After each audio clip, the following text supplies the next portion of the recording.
Hello बच्चों, यहाँ पर देखो ये क्वेश्चन क्या है। The figure shows velocity time graph of a particle moving along a straight line. Identify the correct statement. तो देखो हमें ये वेलोसिटी टाइम ग्राफ दिया हुआ है। तो इससे मैं अगर velocity as a function of time निकालना चाहूँ तो we can find it out. कैसे? देखो y equal to M X plus C एक लाइन का इक्वेशन होता है ना। तो देखो क्या मैं लिख सकता हूँ, v is equal to M T plus C. अब देखो जब t इक्वल टू जीरो है v की वैल्यू कितनी है 10। तो v is equal to M T plus 10। Okay बच्चों, अब देखो किसी भी एक रैंडम पॉइंट पे तो v जीरो हो जाता है t इक्वल टू 2 सेकेंड्स, तो 2m प्लस 10। ओके सॉरी 1 पे 1 at t equal to 1 v zero हो जाता है। देखो इस ग्राफ में at t equal to 1 v zero हो जाता है। तो m की वैल्यू कितनी आ गई मेरे पास -10। सो देखो यहाँ से वेलोसिटी का इक्वेशन क्या बन जाएगा मेरे पास -10m plus 10. Okay. Now velocity is equal to dx by dt. ये तो हमें पता है।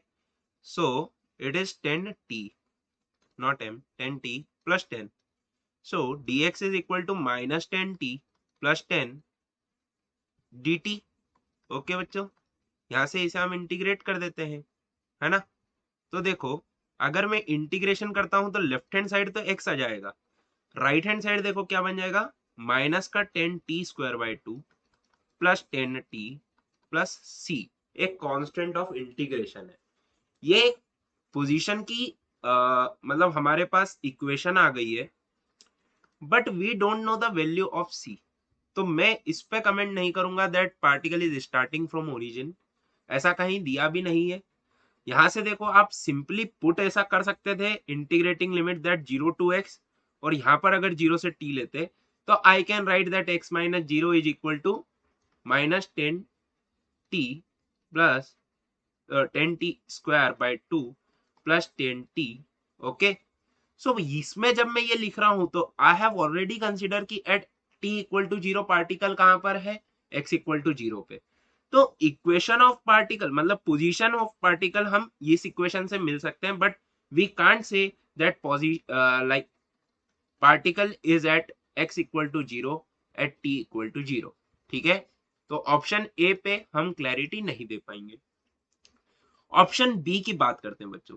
देखो ऑप्शन बी में क्या है, the particle crosses its initial position at t equal to 2 second. तो देखो particle crosses its initial position का मतलब क्या होता है कि उसका डिस्प्लेसमेंट कितना हो जाएगा, जीरो। अब हमें पता है कि वेलोसिटी टाइम ग्राफ का जो आपका डिस्प्लेसमेंट एरिया जो होता है वो क्या देता है हमें, डिस्प्लेसमेंट। तो हम 0 से 2 सेकेंड तक इसका एरिया निकाल लेते हैं।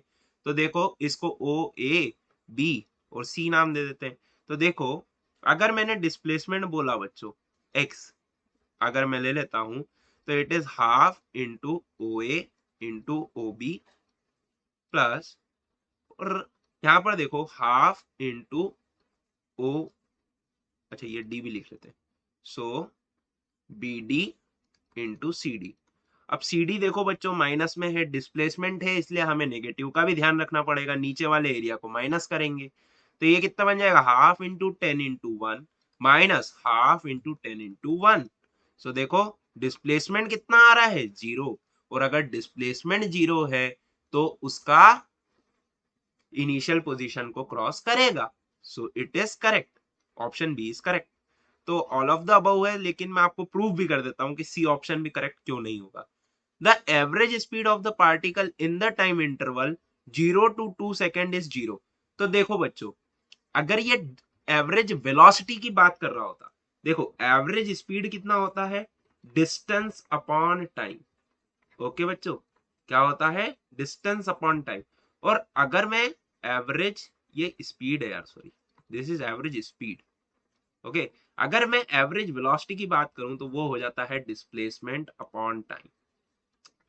ओके, तो देखो डिस्प्लेसमेंट है जीरो, 0 से 2 सेकेंड्स तक, लेकिन डिस्टेंस जीरो नहीं आएगा। डिस्टेंस में आपको मैग्नीट्यूड नहीं लेना होता है, we can directly add them up.